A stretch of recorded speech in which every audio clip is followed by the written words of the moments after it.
सिमरिया धाम और माता मंगला देवी की इस पावन धरती पर मैं बिहार के इस विशाल जनमानस को प्रणाम करता हूं।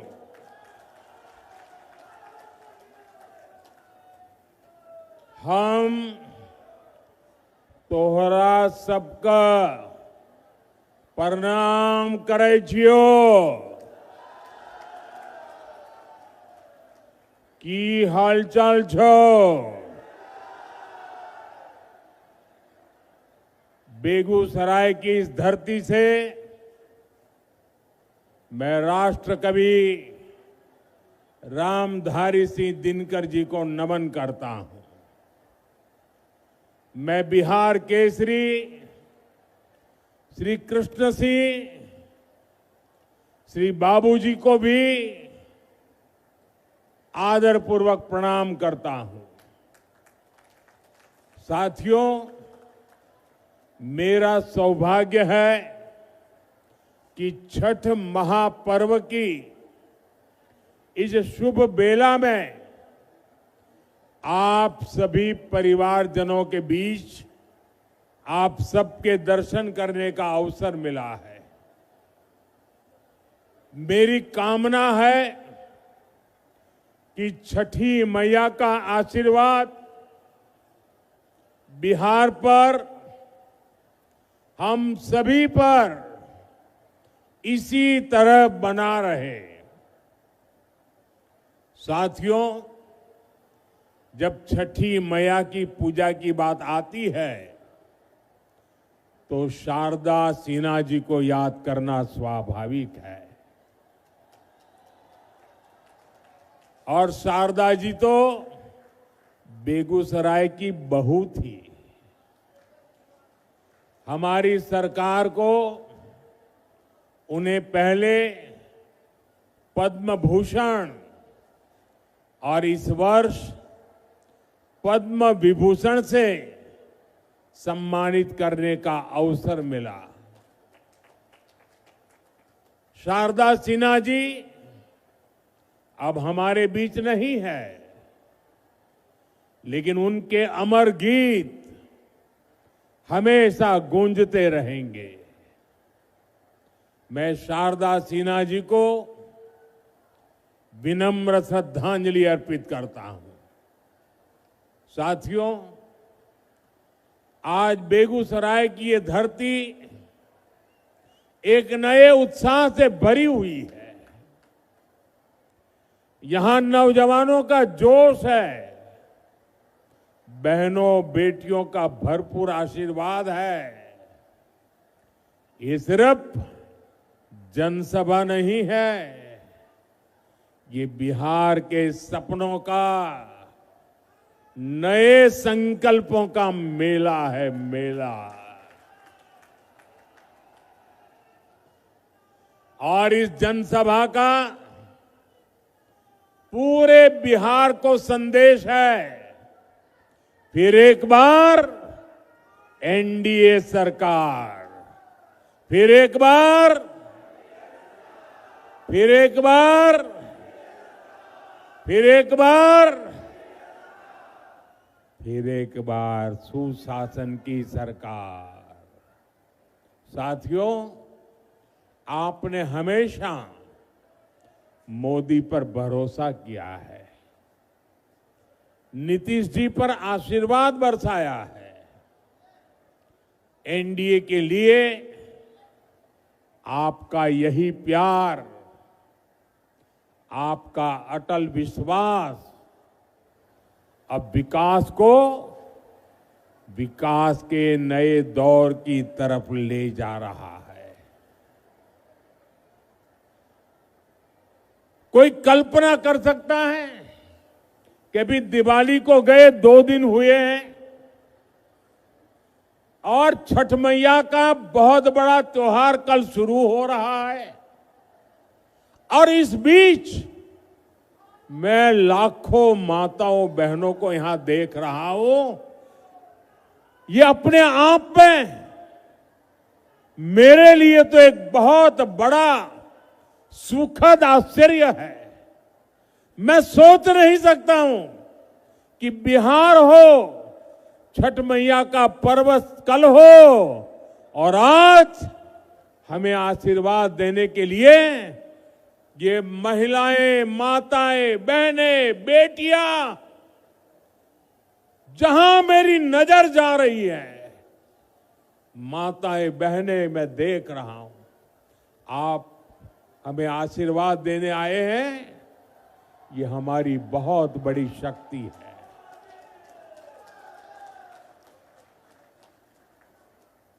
बिहार के मेरे भाइयों बहनों, हमने जंगल राज को सुशासन में बदला। अब सुशासन को समृद्धि में बदलने का समय है। मैं बिहार की समृद्धि के लिए आप सभी का आशीर्वाद लेने आया हूं। मैं बिहार के नौजवानों से विशेष आग्रह करने आया हूं।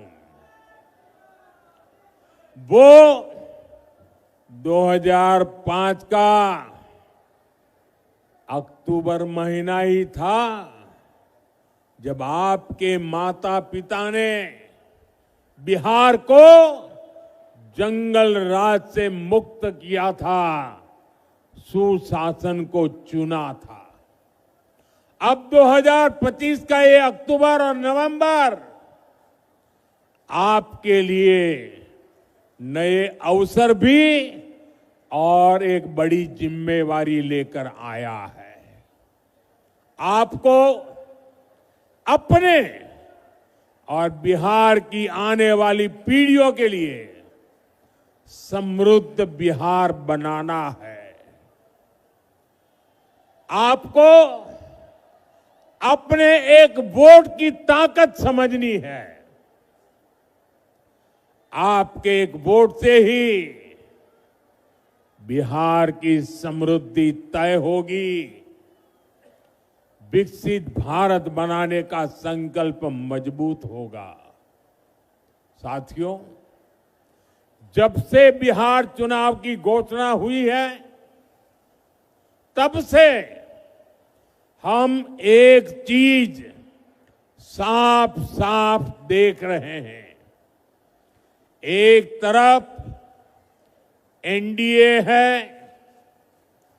नीतीश जी, मांझी जी, उपेंद्र जी, चिराग पासवान जी, ये सूझबूझ से भरा हुआ नेतृत्व है।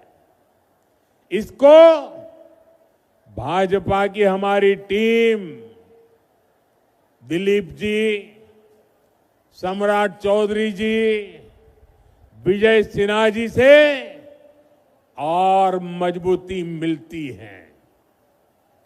वहीं दूसरी तरफ लाठियां भाज रहा महागठबंधन है।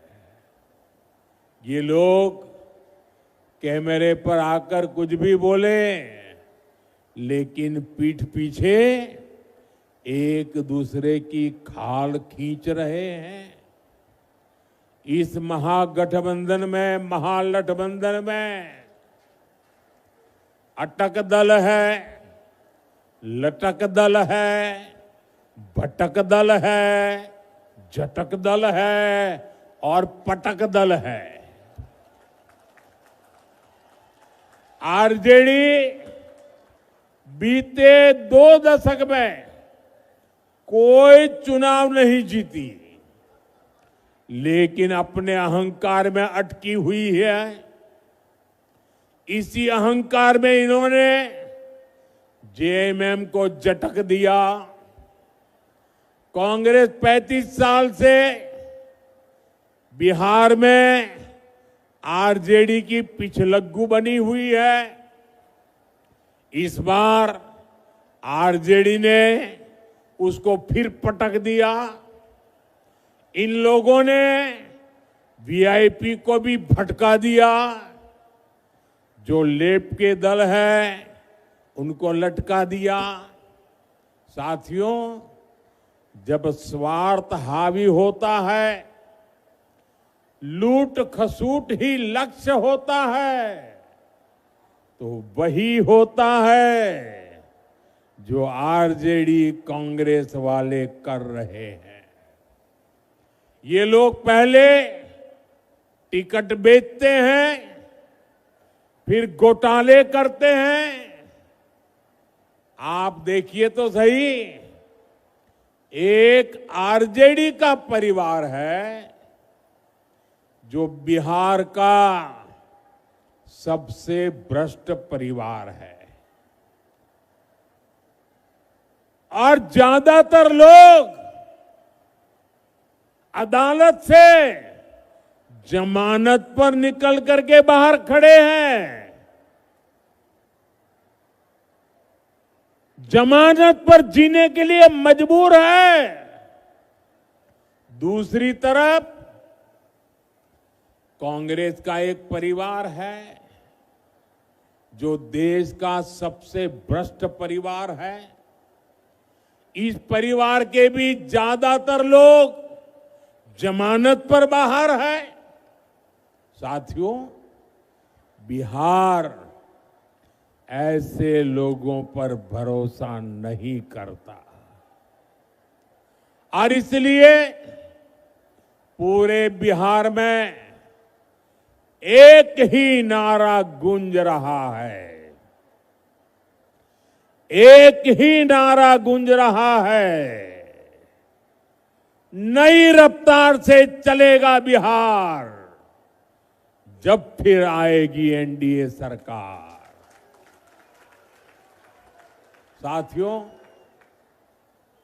मैं जो बातें कहने जा रहा हूं, मैं चाहूंगा कि बिहार का नौजवान उन्हें ध्यान से सुने और उन पर जरा गौर करे।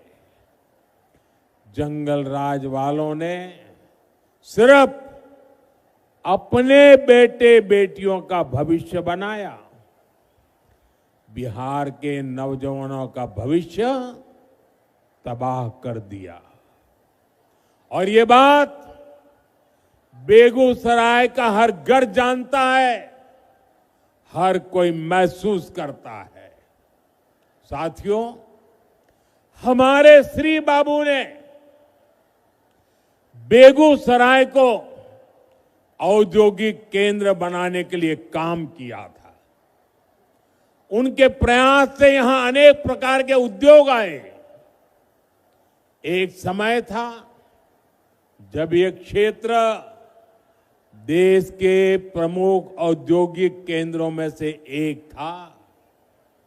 बरौनी में सायरन बजता था तो पूरा बिहार गर्व से भर जाता था।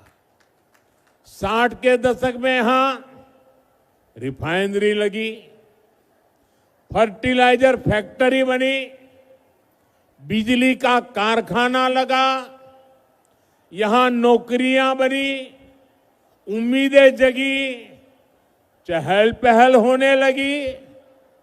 लेकिन फिर क्या हुआ? फिर जंगल राज आ गया। धौंस, धमकी और डर का वो काला दौर जिसने बिहार के उद्योगों पर ताले लगा दिए, फैक्ट्रियों को बंद कर दिया, निवेशक भाग गए। ये ताले फैक्ट्री पर नहीं, आपके भविष्य पर ताले लगा दिए थे। जंगल राज ने सिर्फ कुछ फैक्ट्रियां बंद नहीं की, बल्कि बिहार के नौजवानों के भविष्य को अधर में लटका दिया था। बरौनी, बेगूसराय को एक सदी पीछे धकेल दिया।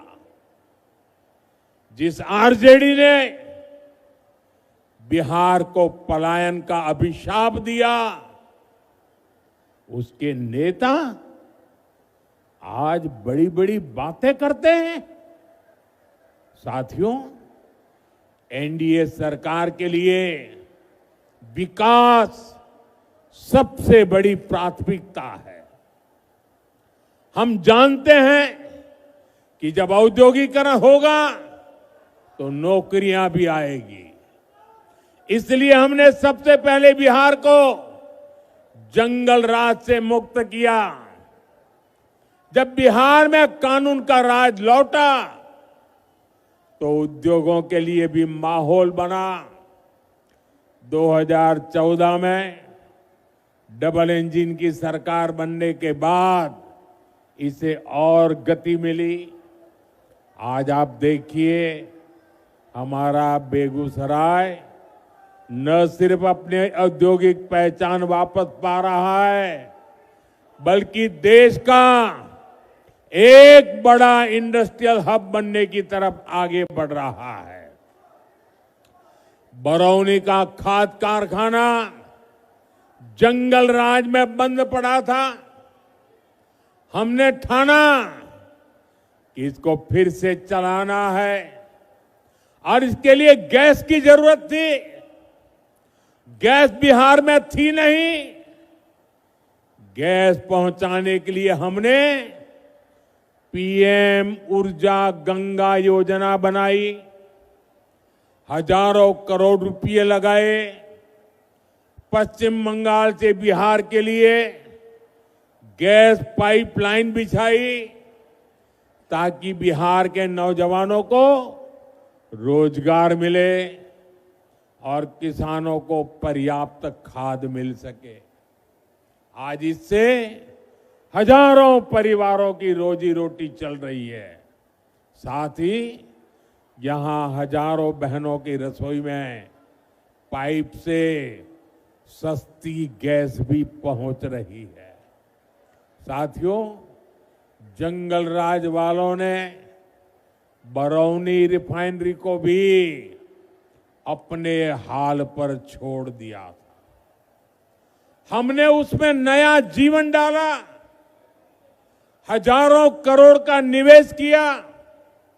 अब यहां नया पेट्रोकेमिकल प्लांट बन रहा है। इससे यहां प्लास्टिक उद्योगों को बल मिलेगा, छोटे और लघु उद्योग लगेंगे, युवाओं के लिए हजारों नए रोजगार बनेंगे। बरौनी डेयरी के विस्तार से हमारे पशुपालकों और किसानों की कमाई बढ़ रही है। अब बेगूसराय एक टेक्सटाइल हब भी बनता जा रहा है। कई कंपनियां यहां कपड़ा बनाने की फैक्ट्रियां लगा रही है। बेगूसराय में एक के बाद एक मल्टी ब्रांड शोरूम खुलते जा रहे हैं। बड़ी बड़ी कंपनियां यहां आ रही है। बड़ी बड़ी गाड़ियों के शोरूम यहां खुल गए हैं। अच्छी बिजली सप्लाई ने यहां के उद्योगों को नई ताकत दे दी है। और इतना ही नहीं, मुझे कोई कह रहा था कि मिठाई की इतनी ज्यादा दुकानें खुल गई है कि पूछो मत।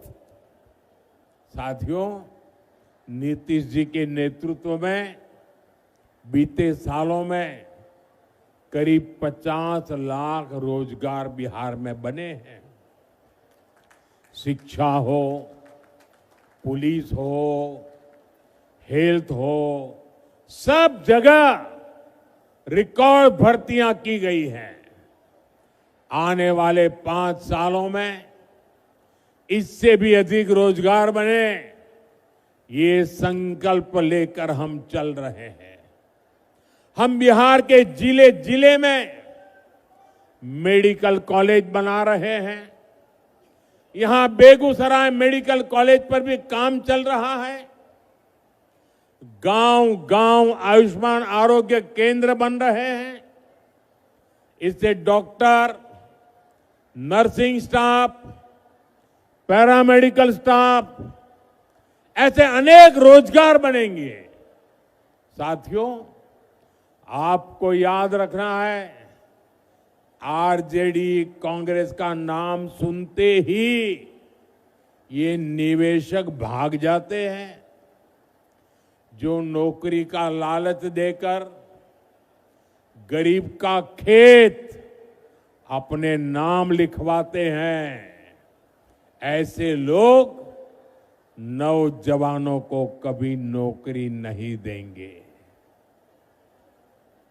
अच्छा साथियों, आप इतनी बड़ी तादाद में यहां हैं, आप मेरा एक काम करेंगे? सबके सब जरा बताओ, मेरा एक काम करेंगे? ऐसे नहीं, जोर से बताओ।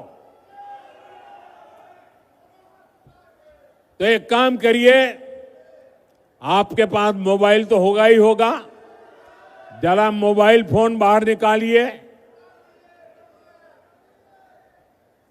जरा मोबाइल फोन बाहर निकाल करके जरा मोबाइल की लाइट जला दीजिए। ये मोबाइल कांग्रेस के समय में बहुत महंगा था और विदेश से मंगाना पड़ता था।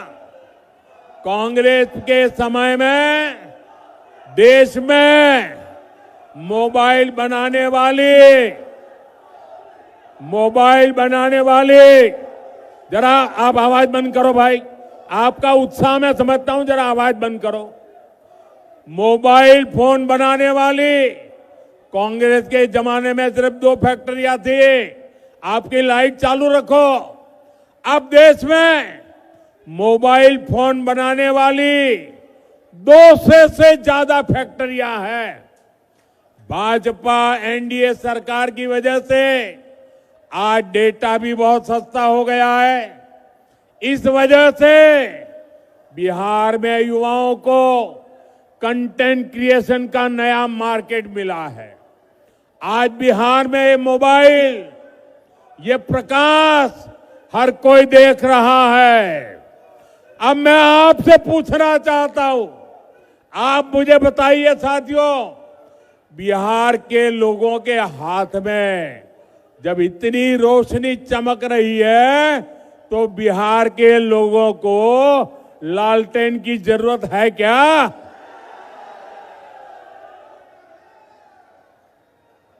अपना मोबाइल अब नीचे रखिए। साथियों, किसी भी क्षेत्र का, किसी भी राज्य का विकास तभी हो सकता है जब सोच दूरगामी हो, इरादा पक्का हो और नियत साफ हो। आरजेडी कांग्रेस तो खुद ही अपने आप में एक समस्या है। इनके पास बिहार की समस्याओं का न कभी समाधान था और न कभी होगा। ये संवेदनहीन लोग हैं। ये वो लोग हैं जो बाढ़ आने पर भी गरीबों का मजाक उड़ाते हैं। साथियों, इनकी ऐसी ही सोच ने दशकों तक बिहार को उत्तर और दक्षिण बिहार में बांटे रखा। गरीब, दलित, पिछड़े, अति पिछड़े को जान पर खेलकर गंगा जी को पार करना पड़ता था या फिर कई 100 किलोमीटर लंबा रास्ता तय करना पड़ता था। लेकिन इन्होंने गंगा जी पर नए पुल बनाने के लिए काम नहीं किया। साथियों, नरेंद्र और नीतीश के लिए तो आपकी सुविधा, आपका जीवन ही हमारे लिए सबसे ऊपर है। एनडीए सरकार ने बिहार की कनेक्टिविटी पर बल दिया। कहीं हाईवे बन रहा है, कहीं एक्सप्रेस वे बन रहा है। आप देखिए, बीते 10-11 वर्षों में गंगा जी पर कितने सारे पुल बने हैं। मुंगेर को खगड़िया और बेगूसराय से जोड़ने वाले श्री कृष्ण सेतु से इस पूरे क्षेत्र के लोगों को फायदा हुआ है। साथियों, 7 दशक तक ये क्षेत्र राजेंद्र सेतु पर निर्भर रहा। हमारी सरकार ने इसके बगल में ही 6 लेन का एक आधुनिक ब्रिज बनाया। इसके लोकार्पण का सौभाग्य मुझे ही मिला। उस समय जनता के चेहरे पर जो खुशी थी, वो मैं कभी भूल नहीं सकता। उनका बरसों पुराना सपना साकार हुआ था। साथियों, इस नए पुल ने उत्तर और दक्षिण बिहार के बीच की दूरी को करीब 100 किलोमीटर कम कर दिया है। इससे सिमरिया धाम आना जाना भी आसान हुआ है। जो हजारों कल्पवासी जो कार्तिक मास में सिमरिया घाट जाते हैं, उनको बहुत बड़ी सुविधा मिली है। साथियों, आप मोदी को भली भांति जानते हैं। ये आपका मोदी चांदी का चम्मच लेकर पैदा नहीं हुआ है। मोदी गरीबी में रहा है। उसने गरीबी के दुख दर्द को सहा है, और इसलिए आज जब देश के गरीब ने मोदी को सेवा का अवसर दिया है, तो वो पूरी शक्ति से, पूरी ताकत से देश में गरीब को मदद पहुंचा करके गरीबी को इस देश में खत्म करने का पूरा प्रयास कर रहा है। गरीब के लिए पक्का घर सपना होता है। हमारी सरकार ने 11 साल में 4 करोड़ से ज्यादा पक्के घर बनाकर मेरे गरीब परिवारों को दिए, और इसमें से 60 लाख पक्के घर यहां बिहार के मेरे गरीब परिवारों को मिले हैं। हर गरीब को घर का चूल्हा जलता रहे, इसलिए मोदी मुफ्त अनाज देता रहता है। हर गरीब को मुफ्त इलाज, मुफ्त बिजली कनेक्शन, मुफ्त गैस कनेक्शन, सस्ती गैस, ये सब सुविधाएं नहीं, ये सम्मान भरा जीवन देने वाली जरूरतें हैं। और इसका सबसे अधिक फायदा दलित, महादलित, पिछड़े, अति पिछड़े परिवारों को हो रहा है। दशकों तक बिहार के लोगों को आरजेडी कांग्रेस ने सामाजिक न्याय के नाम पर सिर्फ धोखा दिया। ये एनडीए सरकार है जो सामाजिक न्याय को सही मायने में सच करके दिखा रही है। साथियों, आज कांग्रेस के पूर्व अध्यक्ष सीताराम केसरी जी की पुण्यतिथि है। देश कभी नहीं भूल सकता कि किस तरह कांग्रेस के इस परिवार ने सीताराम केसरी जी का अपमान किया था। आज का दिन हमें याद दिलाता है कि कांग्रेस दलितों, पिछड़ों के अधिकार छीनने के लिए क्या कुछ कर सकती है। इन लोगों के लिए सिर्फ अपना परिवार ही सबसे बड़ा है। और आपने टीवी पर भी देखा होगा, कांग्रेस पार्टी के अध्यक्ष थे सीताराम केसरी। हमारे बिहार का गर्व थे सीताराम केसरी। इस परिवार ने सीताराम केसरी जी को उनके घर में बाथरूम में बंद कर दिया। इतना ही नहीं, उनको उठा करके फुटपाथ पर फेंक दिया और सीताराम केसरी के पास जो कांग्रेस का अध्यक्ष पद था, इस परिवार ने उस अध्यक्ष पद की चोरी कर ली। साथियों, ये ऐसे लोग हैं जिनको आपके परिवार की कोई चिंता नहीं है। साथियों, बिहार की नारी शक्ति जंगल राज की सबसे बड़ी पीड़ित रही है। आज वे एनडीए के सुशासन में बड़ा काम और बड़ा नाम करने के लिए आगे आ रही है। बीते वर्षों में बिहार की बहनें आत्मनिर्भर हुई है। जीविका दीदी के रूप में गांवों में बहनें अपने पैरों पर खड़ी हुई है। मेरा लक्ष्य देश के गांवों में 3 करोड़ लखपति दीदी बनाने का है। इसमें बिहार की बहनें काफी शानदार काम कर रही है। साथियों, बिहार की एनडीए सरकार ने जो महिला रोजगार योजना शुरू की है, ये बहुत ही प्रशंसनीय काम हुआ है। 1 करोड़ 20 लाख से ज्यादा बहनों में से हर एक को रोजगार शुरू करने के लिए 10,000 रुपया देना बहुत बड़ा कदम है। बिहार की बहनें इसको खुले दिल से अपना भी रही है।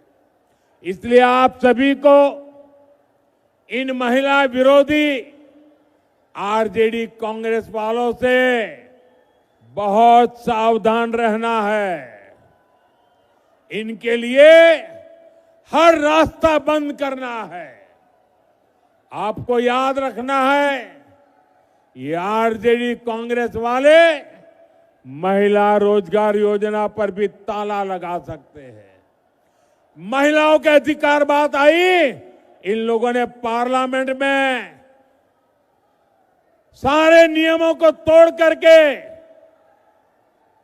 उस कानून के कागजों को छीन करके फाड़ दिया था। ऐसे महिला विरोधी लोग हैं। साथियों, आज हमारी सरकार की प्राथमिकता आपका खर्च कम करने और बचत बढ़ाने पर है। जीएसटी बचत उत्सव के पीछे भी यही सोच है। जीएसटी बहुत कम होने से बिहार के हर परिवार को बचत हो रही है। त्योहारों के इस मौसम में कोई नया टीवी ले रहा है, कोई नया पंखा, कोई नया फ्रिज ले रहा है, किसी ने नया स्कूटर लिया, नई बाइक ली। इसमें भी हजारों रुपए की बचत हो रही है। इससे हर परिवार को कुछ न कुछ बचत हुई है। साथियों, जीएसटी बचत उत्सव के दौरान अभी दिवाली में भी खरीद बिक्री के नए रिकॉर्ड बने हैं। देशवासियों ने बहुत उत्साह दिखाया है। इसमें भी बड़ी बात यह है कि लोगों ने स्वदेशी को चुना है। लोग गर्व से कहते हैं ये स्वदेशी है। एक रिपोर्ट बताती है कि देश में करीब 90% खरीदारी स्वदेशी चीजों की हुई है। यानी हमारे दुकानदारों ने स्वदेशी बेचा और देशवासियों ने देश का गौरव बढ़ाने के लिए स्वदेशी खरीदा। जब स्वदेशी बिकता है तो इसका फायदा हमारे किसानों, हमारे विश्वकर्मा साथियों, हमारे कारीगरों, हमारे बुनकरों को ही होता है। बिहार के लोगों को भी इसका बहुत लाभ हुआ है। यानी डबल इंजन सरकार, बचत और कमाई का डबल बेनिफिट बिहार के लोगों को दे रही है। साथियों, बेगूसराय में 6 नवंबर को मतदान होना है। 6 नवंबर याद रखना है।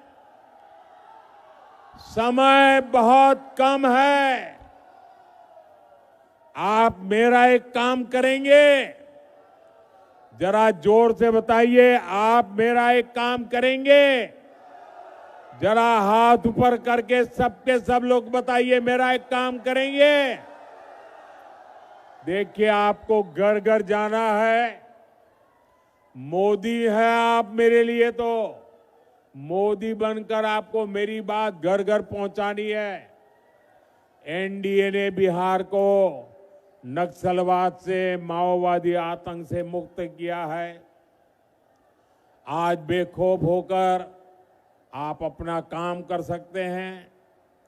आप खुल करके वोट दे सकते हैं। बिहार के लोगों का एक वोट एक शांत, सुखी और समृद्ध बिहार का निर्माण करेगा। जंगल राज वालों को दूर रखेगा। इस बार बिहार में एनडीए की विजय का नया रिकॉर्ड बने, इस लक्ष्य को लेकर हमें आगे बढ़ना है। साथियों, मेरा एक आग्रह और है, आप जब घर घर जाएं तो हर परिवार में जाकर के बड़े बुजुर्गों को बताना कि अपने मोदी जी बेगूसराय आए थे और मोदी जी ने परिवार के सबको छठ महापर्व की शुभकामनाएं भेजी हैं। एक बार फिर इतनी विशाल संख्या में यहां आकर हमें आशीर्वाद देने के लिए मैं आपका बहुत बहुत आभारी हूं। मेरे साथ बोलिए, भारत माता की, भारत माता की, भारत माता की। बहुत बहुत धन्यवाद।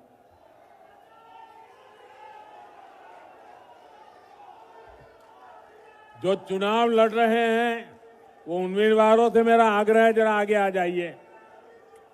जो चुनाव लड़ रहे हैं वो आगे आ जाएं। सब एक कतार में खड़े हो जाइए। जरा जगह कीजिए, मैं बीच में आने वाला हूं आपके। थोड़ा लाइन में खड़े हो जाइए, मैं बीच में आऊंगा आपके बीच में। हाँ, जगह कर दीजिए जरा। शाबाश।